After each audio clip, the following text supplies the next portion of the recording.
Two Indonesian teenagers who were jailed in Australia as people smugglers say they were subjected to sexual harassment and exposed to drug abuse while they were imprisoned here.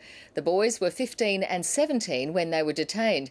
Now back in Indonesia, they say Australian authorities didn't believe them when they told them they were children. With the details, here's Indonesia correspondent George Roberts.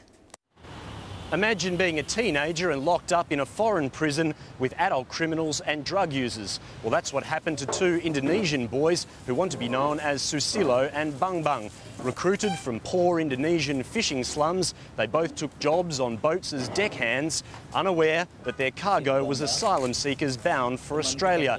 So, at 15 and 17 respectively, they were accused of being people smugglers, and Australian authorities used wrist x-rays to claim them as adults. Bang Bang spent a year in Sydney's Silverwater Prison, and Susilo, at just 15, spent 9 months there. With the criminals and drug users. It made me uncomfortable because they were using drugs inside the cells, and I complained to prison officers.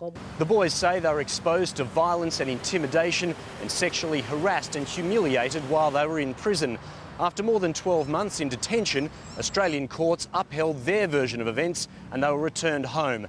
But the Human Rights Working Group here in Indonesia says the Australian government is guilty of breaching the United Nations Conventions on protecting the rights of children. George Roberts with that report. Corrective Services New South Wales says it was just assured by Commonwealth authorities that the two males were 18 or over and that there is no record of the incidents.